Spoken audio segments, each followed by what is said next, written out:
우리 다 같이 일어나셔서 하나님 말씀 함께 받도록 하겠습니다. 고린도후서 12장 1절에서 10절 말씀입니다. 고린도후서 12장 1절에서 10절입니다. 제가 가진 성경 299면에 있습니다. 무익하나마 내가 부득불 자랑하노니 주의 환상과 계시를 말하리라.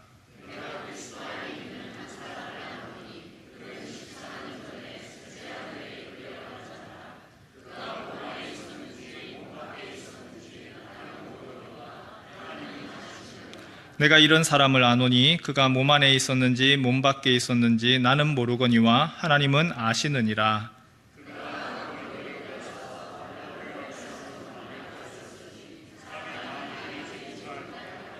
내가 이런 사람을 위하여 자랑하겠으나 나를 위하여는 약한 것들 외에 자랑하지 아니하리라.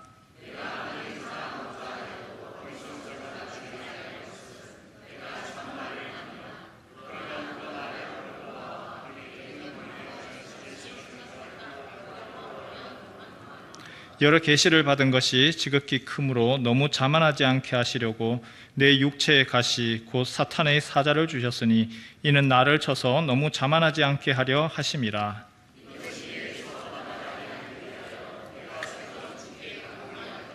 나에게 이르시기를 내 은혜가 내게 족하도다. 이는 내 능력이 약한 데서 온전하여짐이라 하신지라. 그러므로 도리어 크게 기뻐함으로 나의 여러 약한 것들에 대하여 자랑하리니 이는 그리스도의 능력이 내게 머물게 하려 함이라. 그러므로 내가 그리스도를 위하여 약한 것들과 능력과 궁핍과 박해와 공고를 기뻐하노니 이는 내가 약한 그때에 강함이라. 아멘. 찬양을 하는데 찬양이 발레곡하고 참 잘 어울렸습니다. 무슨 말씀인지 모르시죠? 지금 저 유나가 찬양에 맞추어가지고 이렇게 하고 혼자서 이렇게 하고 하는데 아무도 안 쳐다봐요. 세상에 저 엄마도 안 쳐다보고 아빠도 안 쳐다봐요. 쳐다보는 사람 딱 한 명 있었습니다. 동생 윤찬이가 지도하겠다고 그랬습니다. 찬양이 참 감사했습니다. 자, 이렇게 웃을 수 있으면 참 좋은데 애들이 있다는 게 참 좋잖아요. 아이들이 있고 그래서 행복하고 기쁜데 지난주 사진 하나에 그냥 절망을 했습니다. 아이 출생신고서 2장을 들고는 오열을 해요. 무슨 일이었죠? 가자지구에 이스라엘군이 폭격을 했습니다. 결혼을 시기가 언제였느냐 하면 지난해인데 전쟁 나기 얼마 전이었습니다. 전쟁 나기 얼마 전에 결혼을 했고 임신까지 했습니다. 그리고 쌍둥이가 임신을 한 거죠. 전쟁이 발발했어요. 그 전쟁 과정에서도 남편이 아내 어떻게든지 안전하게 하려고 백방으로 수고를 했습니다. 그리고 병원에서 제왕절개로 아이가 태어났어요. 쌍둥이 남자아이 하나, 여자아이 하나. SNS에다가 글을 썼습니다. 전쟁의 포화 속에서도 기적이 일어났다고 그렇게 기쁨을 표출했어요. 그런데 3일 지난 바로 그날 출생신고하기 위해 가지고 잠깐 비웠습니다. 잠깐 집을 비운 사이에 거기에 폭격이 터져서 산모 아내와 3일 됐는 아이 둘 다 사망했습니다.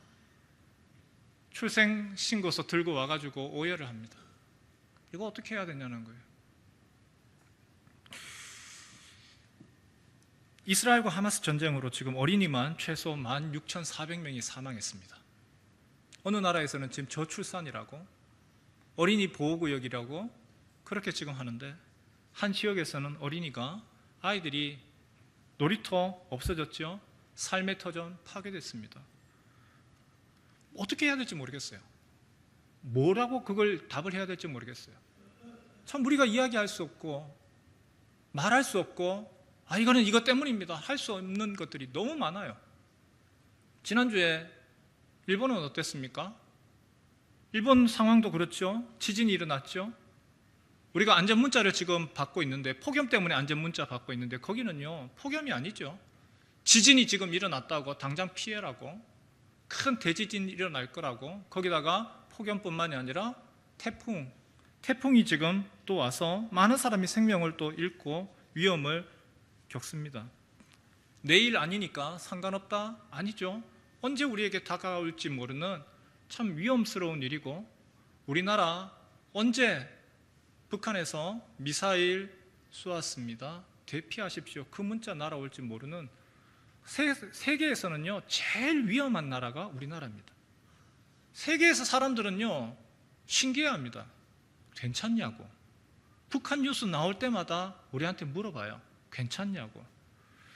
그런데 이 모든 것들에 대해서 참 왜 이런 일이 일어나느냐, 답을 할 수 있느냐, 답을 못해요. 답하기가 어렵습니다. 그나마 답할 수 있는 거 오늘 한 가지라서 그나마 좀 약한 거 오늘 함께 나눠보려고 하죠. 우리가 그 거대한 문제들, 큰 문제들, 그런 부분에 대해서는 우리가 어떻게 할 수 있는 영역도 없고 말도 못하겠어요. 그런데 때로는요 우리에게 있어서는 그런 큰 영역만의 어려운 게 아니고 우리에게 있어서는 오히려 작은 영역들이 더 힘듭니다. 여러분, 작은 영역들, 일명 가시라고 하죠. 가시, 눈에 잘 보이지도 않아요. 어디에 있는지도 모르겠어요. 근데 이 가시가요 아파요. 이 가시 있으면 고통스러워요. 이 가시 때문에 괴로워요. 10개 중에서 8개가 좋아도 2개 그거 아픈 것 때문에, 힘든 것 때문에 미치겠어요.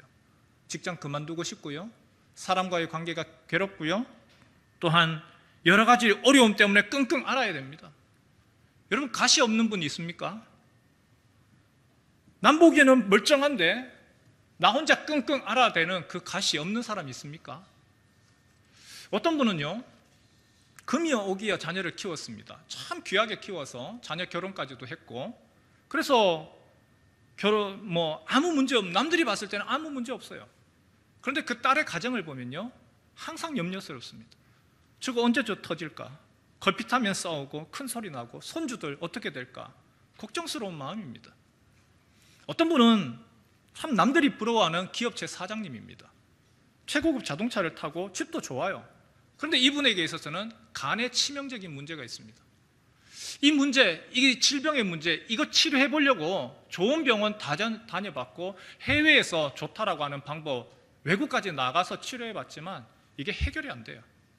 하나님께 기도도 해봤어요. 그런데 낫지를 않는 겁니다. 교회에서는 너무너무 보기 좋죠. 행복해 보입니다. 야, 인고 부부가 저런 부부가 없어. 그런데 그 가정에도 가시가 있죠. 뭐냐면 밖으로 보기에는, 교회에서 보기에는 좋아요. 집에 들어가면 말 한마디 없어요. 말 한마디 안 합니다. 아주 오래됐습니다. 몇 년 되었습니다. 묵은 가시가 있어서 그것 때문에 서로 간에 건들기만 하면, 말 한마디만 했다 하면 긁어대는 거예요. 어떤 분은 본인은 괜찮다고 하는데 어른들이 자꾸 아프세요. 그래서 예전에는 기도 제목 물어보면 가족 건강입니다. 이제는 조금 더 바뀌었어요. 어른들이 건강하셨으면 좋겠습니다. 우리는요 모두 다 이런 가시 없는 사람 없습니다. 그 가시 때문에 괴로워하고 그 가시 때문에 힘들어하고, 그래서 하나님 앞에, 하나님 이 가시 정말 괴롭습니다. 주님 이것 좀 제거해 주십시오. 기도하고 매달립니다. 그런데 하나님이 그런 기도에 대해서 들어주시기도 하지만 안 들어주시기도 하더라는 거죠. 오늘 지금 바울이 얘기하는 것이 바로 이 얘기 아닌가요? 바울이 하나님 앞에서 누구보다도 열심히 특심인 사람입니다. 여러분, 우리가 바울 교회에 나오지 얼마 안 된 분이라 하더라도 바울이라고 하면 익히 들어 알죠. 근데 하나님이 그 바울에게도 가시를 주시더라는 겁니다. 7절에 보니까 나에게도 육체의 가시가 있다. 육체의 가시, 곧 사탄의 사자를 하나님이 주셨다. 8절에 보니까 이것이 내게서 떠나가게 하기 위하여 내가 3번 주께 간구하였다. 바울이 3번 간구했다라고 하는 것이 그냥 새벽 기도 때 한번 기도해 봤습니다, 이런 얘기가 아니잖아요. 내가 작정하고 하나님 이거 안 해주시면 안 됩니다 라고 해서 진짜 어떻게 보면 금식할지도 모르죠. 그렇게 작정하면서 기도했는데 하나님 안 들어주시더라는 겁니다. 하나님 내가 그렇게 기도했습니다. 하나님 간구했습니다. 너무 고통스럽습니다. 이것 좀 해결해 주십시오. 그런데 하나님이 특별히 지명하여 부른 그 바울에게도 하나님이 그 가시를 그대로 내버려 두셨습니다. 그리고 그에게 아픔을 주시고 고통을 주시고 기도하고 부르짖었지만 하나님이 들어주지 않으셨습니다. 성경에는 분명히 구하라, 찾으라, 두드리라 라고 이야기했지만 찾고 구하고 외쳐도 육체의 가시, 우리에게 있어서 어려움과 고통들, 고민들, 하나님 이거 왜 안 들어주십니까? 라고 하는 부분들이 분명히 있다는 거죠. 우리의 고민, 우리의 딜레마 여기에 있지 않습니까? 왜 하나님 안 들어주십니까? 왜 하나님 우리의 고통에 대해서, 우리의 괴로움에 대해서 왜 하나님 그 가시를 제거해 주시지 아니하고 남겨두십니까? 근데 엄밀히 얘기를 하면 바울이 이런 이야기를 해요. 하나님이 기도를 안 들으신 것이 아니라 기도에 응답하셨다고. 기도의 응답이 뭐였느냐 하면은 아니라고 하는 응답이었답니다. 바울이 기도했고 하나님 들어주십시오 하는 그 기도를 안 들어주신 거지, 하나님이 기도를 안 들으신 게 아니고 기도의 응답을 no로 응답하셨다는 겁니다. 아니라고 응답하셨다는 거예요. 하나님 이거 해 주십시오 그렇게 소원을 간구했지만 하나님은 다르게 응답하셨다는 겁니다. 우리 9절 한번 볼까요? 하나님이 바울에게 얘기하신 것 이렇게 나오죠. 앞에 나오죠. 같이 한번 읽겠습니다. 시작. 나에게 이르시기를 내 은혜가 내게 족하도다. 이는 내 능력이 약한 데서 온전하여짐이라 하신지라. 내 은혜가 내게 족하다. 됐다. No. 좀 더 적나라하게 얘기할까요? 더 이상 구하지 마라. 됐다. 더 이상 요청하지 마라. 하나님이 거부였습니다. 여러분, 우리가 참 힘들고 어려울 때에 부르짖을 곳이 있고 기도할 곳이 있고 그리고 간구할 곳이 있다라고 하는 것, 이거 축복 아닙니까? 하나님이 나의 아버지가 되시고 내가 예수를 믿고 난 후에 가장 좋은 거, 하나님 앞에 부르짖을 수가 있다는 거, 내가 아무리 힘들어도 주여라고 간구할 곳이 있다라고 하는 거, 그게 얼마나 축복이고 좋습니까? 그런데 내 아버지가 뭐라고 하느냐, 거기에 대해서 내가 요청할 때 오케이 라고만 하는 게 아니라 됐다, 이제 그만해라, 그걸로 충분하다. 때로는 하나님 우리의 기도에 대해서 오케이 그래 내가 들어줄게 도 있지만 때로는 너 아니야 도 있습니다. 때로는 기다려라 라고 하시기도 하고. 그런데 바울을 한번 보십시오. 바울이 어떤 사람입니까? 오늘 고린도후서 12장 1절에서 6절 내용에 보면 그 내용이 내가 셋째 하늘에 다녀왔습니다.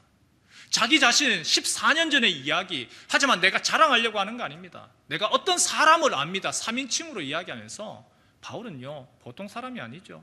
3층 천, 바로 그 천국 체험, 우리가 이야기하는 내 천국 가봤다. 여러분 천국 갔다 오시면 갔다 왔다 여러분 어떻게 하시겠습니까? 가만히 있으시겠어요? 내가 천국 갔다 왔다 하지 않겠습니까? 그런데 그 얘기 안 했습니다. 내가 수많은 영적인 은사를 가졌고 체험을 했지만 최고의 사도지만 하나님이 거기에 대해서 no, 아니야. 많은 학자들이 바울이 그러면 가시가 뭘까 추측을 해보았습니다. 바울은 결혼을 안 했으니까 뭐 부부 문제도 아닐 거고요, 우리처럼 자녀 문제도 아닐 거고요, 어른 문제도 아닐 겁니다. 그럼 바울이 육체의 가시 얼마나 심했으면, 그게 고통스러웠으면 사탄의 사자라, 사탄이 괴롭히려고 못하게 하려고 아주 얽어매려고 사자 졸개를 보냈다라고 할 정도면 그게 도대체 뭐냐는 거죠. 그래서 많은 학자들이 고민하고 추측을 해보았는데 육체의 질병이라. 갈라디아서 한번 볼까요? 갈라디아서 말씀에 내가 처음에 육체의 약함으로 말미암아 너희에게 복음을 전하는 것을 너희가 아는 바라. 육체가 바울 다 완벽하지를 못하고 육체가 약하더라. 너희를 시험하는 것이 내 육체에 있으되 이것을 너희가 업신여기지도 아니하며 버리지도 아니하고 오직 나를 하나님의 천사와 같이 또는 그리스도 예수와 같이 영접하였도다. 얼마나 보기에 안 좋고 형편없으면 너희를 시험한다. 내 육체가 너희한테 시험거리가 된다. 업신여기는 것이 되고 이게 무슨 전도자야, 이게 무슨 사도야 라고 싶을 정도로 그 정도였는데 너희가 나를 천사와 같이 그리스도 예수와 같이 영접했다. 너희의 복이 지금 어디 있느냐? 내가 너희에게 증언하노니 너희가 할 수만 있었더라면 너희의 눈이라도 떼어 나에게 주었으리라. 갑작스럽게 눈 얘기가 나와요. 육체의 약함, 그리고 여러 가지 육체의 시험 이런 이야기 나오다 갑자기 눈 얘기가 나와요. 바울에게 있어서 육체의 가시가 무엇이었을까요? 시력의 문제였던 것 같아요. 앞이 잘 보이질 않아요. 그가 그렇게 똑똑하고 대단하고 영적인 은사도 있고 모든 것들이 완벽하지만 앞이 제대로 보이지 아니한다.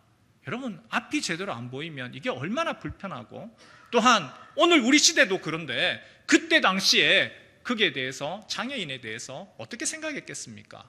사실은 안 좋게 생각했던 것이죠. 보이지 아니합니다. 하나님 이거 고쳐주십시오.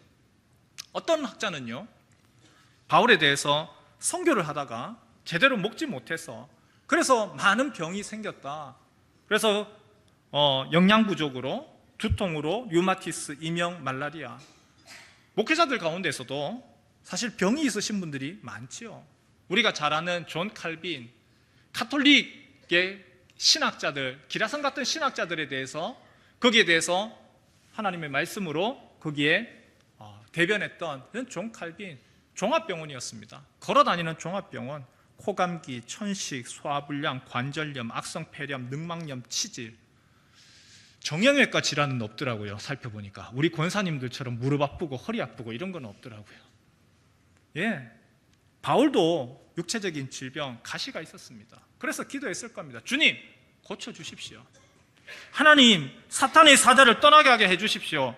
목회하게 해주십시오. 주님의 선한 일을 감당할 수 있게 해주십시오. 이 악한 것을 떠나게 해주십시오. 작정했습니다. 세 번이나 작정하여서 기도했습니다. 그런데 하나님이 거기에 대해서 뭐라고 합니까? 내 은혜가 내게 족하다. 같이 한번 따라해 볼까요? 내 은혜가 내게 족하다. 다시 한번 더요. 내 은혜가 내게 족하다. 한마디로 거절이죠. 여러분, 거절당하면 기분이 어떠세요? 다른 사람과의 관계에서도 거절당했을 때에 내가 이 사람한테 진짜 잘했습니다. 내하고 이 사람하고 관계가 좋아요. 내가 부탁하면 들어줄 거예요. 그런데 그것이 거절되었을 때 기분이 어떻습니까? 관계가 깨어지죠. 거절당하고요, 거부당하고요, 안 된다고 하면요, 섭섭한 마음 생깁니다. 하나님 앞에는 어떻습니까? 하나님 앞에서 내가 주님 앞에서 충성했지 않습니까? 하나님, 내가 주님 잘 섬겼지 않습니까? 하나님, 그런데 왜 이거 안 해주십니까? 이것이요, 사무치면요, 믿음에서도 흔들립니다. 하나님은 어떻게 그러실 수 있습니까? 그 섭섭함이 배신감까지 듭니다. 그런데 우리가 또 다른 것도 있죠. 그런 한 사람의 성숙의 여부를 어떻게 알죠? 이 사람의 됨됨이를 어떻게 압니까? 거절되어 봤을 때 아는 거죠. 회사에서 인사이동이 났습니다. 과장에서 부장으로 올라갈 수 있는데 억울하게 탈락됐습니다. 그 다음에 그 사람의 행동 유심히 쳐다보죠. 아, 이 사람이 어떤 사람이구나. 거부당하면, 거절당할 때에 좋아하지 않습니다. 원통하고 분한 마음이 생깁니다. 그런데 그때에 그 사람의 됨됨이가 나타납니다. 바울에게도 물어봅니다. 하나님에게 거절당했지 않습니까? 하나님이 당신에 대해서, 그 아픔에 대해서 당신이 하나님 앞에 얼마나 충성했습니까? 온갖 모든 것들을 다 수고했는데 하나님이 됐다, 내 은혜가 내게 족하다라고 할 때 섭섭하지 않습니까? 원통하지 않습니까? 어떤 마음입니까? 그런데 바울이 뭐라고 이야기를 하지요? 거기에 대해서 원통하지 아니하고 오히려 내가 기뻐했습니다. 내가 오히려 기뻐했습니다. 그 기뻐했다고 합니다. 그런데 그 기뻐함은 당장에서, 거절 후에 당장이 아니고요, 많은 시간이 지나서 내가 그때는요, 모르겠어요. 바울이 섭섭했는지 안 했는지 모르지만 그가 분명히 이야기하는 것이 있습니다. 내가 그 통화에서 깨닫는 것이 있었습니다. 배운 것이 있었습니다. 무엇이냐? 하나님이 나를 교만하지 않게 낮추시는 것을. 하나님, 내가 그것을 알았습니다. 우리 7절 말씀 같이 한번 읽어볼까요? 바울이 이렇게 이야기하죠. 시작. 여러 계시를 받은 것이 지극히 크므로 너무 자만하지 않게 하시려고 내 육체의 가시 곧 사탄의 사자를 주셨으니 이는 나를 쳐서 너무 자만하지 않게 하려 하심이라. 하나님이 나의 가시를 그대로 두신 이유를 내가 이제 알겠습니다. 내가 시간이 지나서 보니까 하나님이 왜 나에게 그거 제거해 주십시오, 하나님께 그렇게 간구했는데 하나님 안 들어주신 이유를 내가 알겠습니다.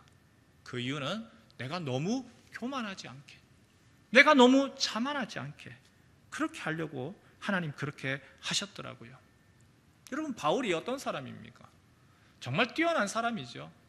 학식으로, 그리고 똑똑함으로, 지식과 배움으로 이 사람 따라갈 사람 없습니다. 자신감은 얼마나 충만한데요. 자신의 계획, 자신의 판단 중요시 여기는 사람입니다. 성경에서 바울 하니까 대단하게 보이지, 무서운 사람입니다. 여러분, 베드로 예수님의 수제자잖아요. 이 베드로가 한번 실수를 했습니다. 베드로가 복음 안에서 자유하게 된 후에 그가 무엇을 하느냐? 이방인들과 함께 식사를 했습니다. 유대인들은요, 이방인들하고 절대 식사를 하지 않아요. 그러나 내가 이제 자유하다, 복음 안에서 자유하다라고 한 후에 식사를 한 후에 예루살렘에서 유대인들이 오니까 혹시라도 이게 또 문제가 될까봐 얼렁 숨기고 감추었습니다. 그랬는데 바울이 뭐라고 하죠? 베드로 앞에 전면 면전에서 면박합니다. 네가 사도냐? 네가 선생이냐? 왜 너가 말하는 거하고 행동하고 다르냐? 여러분, 베드로를 향하여서 면전에서 면박하던 인물입니다. 바나바, 자기를 사도에게로 인도해 주었던 사람이죠. 그런데 바나바하고 의견이 충돌이 나요. 충돌하자마자 어떻게 되죠? 충돌하자 둘이 갈라섭니다. 올곧은 사람입니다. 게다가 그 정도의 똑똑함만 있는 것이 아니죠. 영적인 체험이 있습니다. 셋째 하늘을 갔습니다. 은사가 많습니다. 이 정도 되면은 누가 이 사람을 제어할 수 있겠습니까? 아무도 제어 못합니다. 아무도 이 사람에 대해서 어느 누구도 브레이크 걸 사람이 없습니다. 그런데 그 교만함 때문에 하나님이 가시를 남겨두었다. 브레이크 걸려고, 더 이상 교만하지 못하도록, 자만하지 못하도록 하나님이 가시를 남겨두었다는 겁니다. 여러분, 주변을 한번 돌아보십시오. 누가 의시됩니까? 누가 자기 잘난 척합니까? 잘 나가는 사람들, 승승장구하는 사람들이 의시되지요. 학교 다닐 때 보면 머리가 똑똑한 애들이 있어요. 타고난 애들이 있어요. 얘네들은요, 한마디로 재수 없어요. 누구는 열심히 공부하더라도 시험 칠 때 되면 잊어버리는데 얘네들은 한 번만 보면 다 그냥 쭉쭉쭉쭉 다 써요. 그런 애들은요, 공부 못하는 애들 이해를 못해요. 부잣집에서 태어나서 고생이라고는 모릅니다. 명품 들고 과시합니다. 그런 사람들이 힘들어하는 사람 사정 알겠습니까? 부자라고 다 그런 거 아니죠. 생고생하신 분은 안 그러죠. 아주 생고생하시면서 바닥생활 하신 분들은 함부로 과시하지 않습니다. 어려운 걸 알기 때문에, 힘들 걸 알기 때문에, 그래서 자기 의시되고 과시하지 않습니다.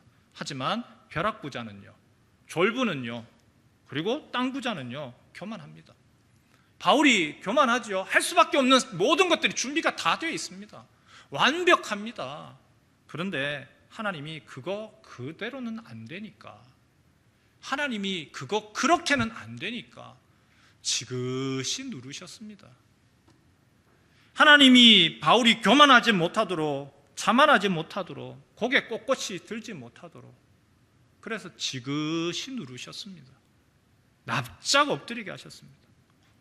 성도 여러분, 바울의 교만을 다루신 주님이 혹시 우리 자신의 그 교만을 다루고 계시지 않습니까?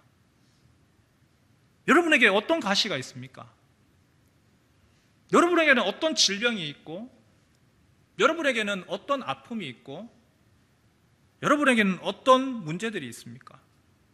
어떤 분에게는 육체적인 질병이기도 하고, 어떤 분에게는 경제적인 어려움이기도 하고, 어떤 분에게는 자녀로 인한 기도 제목이기도 하고, 어떤 분에게는 고부간의 갈등, 너무나 많지요.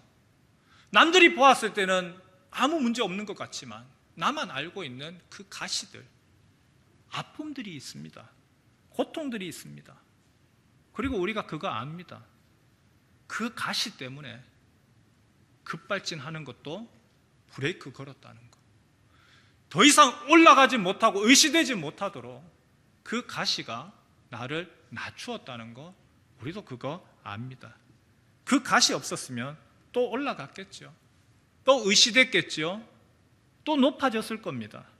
그런데 그 가시 때문에 아픔을 겪어봤기 때문에 그래서 지금의 나의 모습, 그나마의 모습으로 있는 거죠. 바울의 이 고백, 하루아침에 나온 고백이 아니죠. 내 은혜가 내게 족하다. 하나님이 나로 인하여서 나로 자고하지 아니하도록 나에게 그 가시를 내버려 두었다. 그냥 빈말로 나온 게 아니라 그 고통의 시간들, 괴로움과 그 마음에 삭히고 삭혀서 나온 그 고백입니다. 응답하신 것만이 아니라 거절하신 것도 그래서 감사하더라 아는 것이죠. 바울이 주님 앞에서 거절을 하나님이 NO 한 것에 대해서 또 다르게 고백하는 것이 있습니다. 도리어 크게 기뻐하노라. 같이 한번 따라해 보실래요? 도리어 크게 기뻐하노라. 하나님이 거절하신 건데 그런데 오히려 기쁨이 더라는 거예요. 하나님이 NO 하신 것이 오히려 감사더라는 거예요. 앞을 잘 보지 못하는데 뭘 할 수 있겠습니까? 아프니까 주님 앞에 메어 달렸습니다. 고통스러워서 주님 앞에 엎드렸습니다. 철저하게 그냥 내가 할 수 있는 것이 그거밖에 없어서 엎드렸습니다. 주 나를 박대하시면 나 어디 가리까? 찬양의 가사처럼 어쩔 수 없어서 그래서 하나님 앞에 엎드렸습니다. 그런데 하나님이 그 엎드리는 과정에도 바로 그 엎드리는 그 순간에 함께 하시더라는 거죠. 그리스도의 능력이 함께 하더라는 겁니다. 지난주에 제가 론 솔로몬 목사님의 얘기를 드렸죠. 목사님 탁월한 능력이 있었습니다. 목회를 하신 후에 정말 잘하셔서 교회 성도들이 1000명으로 성장을 했습니다. 하지만 그 1000명에 내가 잘한다 할 그때에 바로 딸 질이 아프기 시작을 했습니다. 12년 동안 너무 고통스러운 시간을 보내었죠. 그 시간 동안 얼마나 기도했겠어요. 하나님, 내 딸을 고쳐주십시오. 하나님 앞에 울부짖고 그렇게 간구하고, 하지만 하나님의 응답은 아니었어요. 너무 괴롭고 너무 고통스러워서 엎드렸습니다. 울부짖었습니다. 그런데 그 울부짖는 시간 가운데서 하나님이 딸이 아니라 그 목사님을 깨트리기 시작하시는 거죠. 자신의 대단함, 자신의 똑똑함 박살냅니다. 낮아지게 하시고 엎드리게 하시고 깨어지게 하시고, 그래서 새로 빚어가시더라는 거죠. 아픔을 겪어봤기 때문에 아픈 사람이 눈에 보입니다. 딸의 문제 때문에 고통스럽게 하나님 앞에 울부짖는 가운데 하나님이 그의 영성을 다시금 세워 가시더라는 거죠. 12년의 고통의 시간 너무 커서 목회 하나님 주님이 알아서 해주십시오. 그리고 교인이 몇 명이냐 이건 신경도 못 썼습니다. 새로운 프로그램 도입도 못했습니다. 그런데 하나님이 사람들을 그 목회 현장에 그 교회에 보내시기 시작합니다.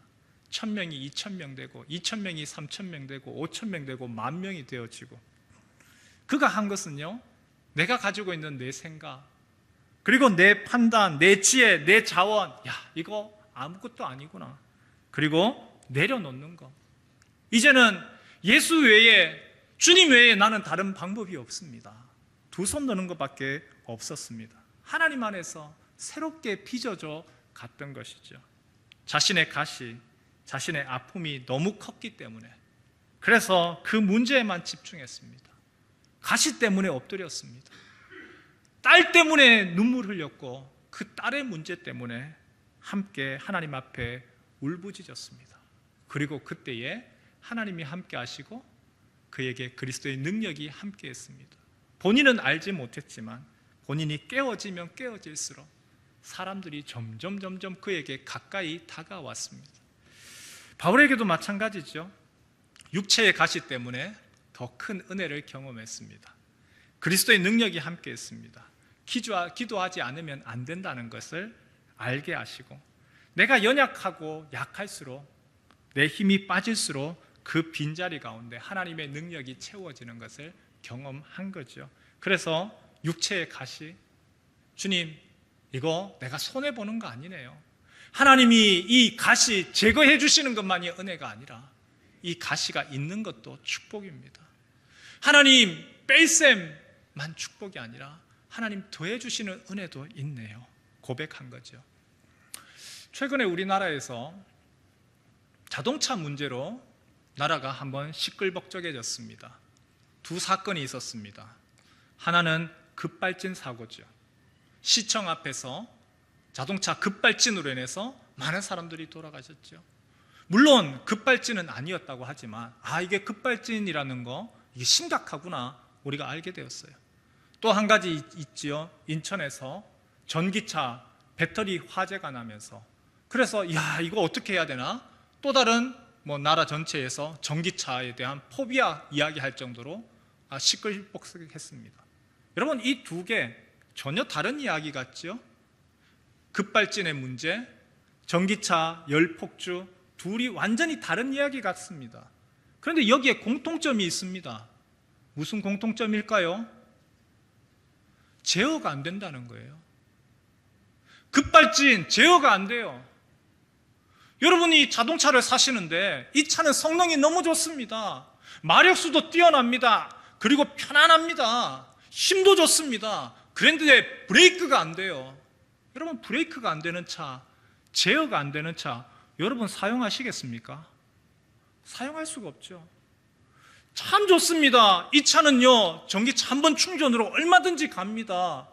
충전 걱정 없습니다. 문제는 불만 났다 하면 이것이 열폭주 이게 꺼지지가 않아요. 웬만큼 물 뿌리고 시간 지나면 꺼져야 되는데 계속해서 이것이 제어가 안 돼요. 불안하잖아요. 여러분 우리 인생도 마찬가지지 않습니까?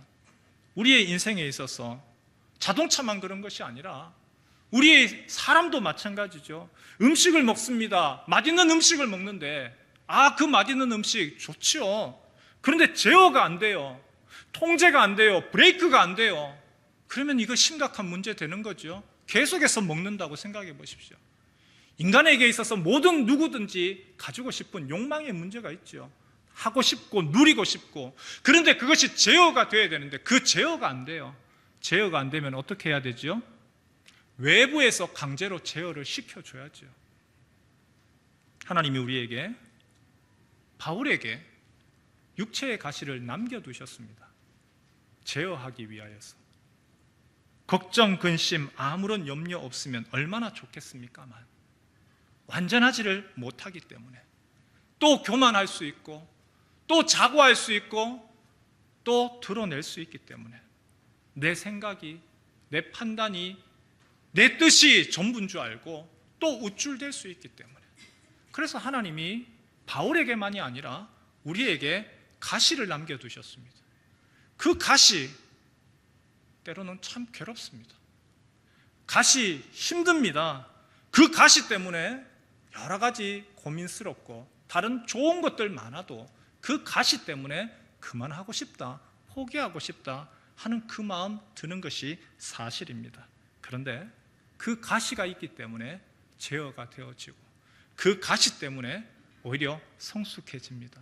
그래서 바울이 이렇게 이야기하지요. 우리 10절 말씀 같이 한번 읽을까요? 10절입니다. 시작.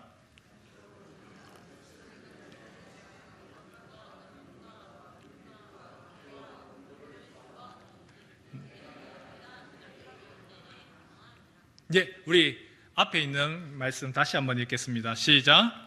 그러므로 내가 그리스도를 위하여 능력과 궁핍과 박해와 공고를 기뻐하노니 이는 내가 약한 그때에 행함이라. 가시 불평하지 맙시다. 가시 없는 사람이 있습니까? 그 가시 때문에 그것이 힘들기도 하고 어렵기도 합니다. 지금도 우리 모두에게 가시가 있습니다.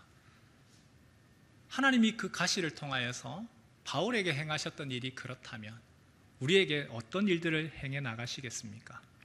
가시 하나님이 남겨두신 이유가 있으실 것이고 그 가시 때문에 조금 더 성숙하고 그 가시 때문에 멈춰야 될 때는 멈출 수도 있고 그리고 그 가시 때문에 또 하나님이 함께 하시는 은혜와 또 하나님이 그리스도의 능력 이거구나 라고 하는 것들을 우리 모두가 경험해 갈 수 있기를 소망합니다.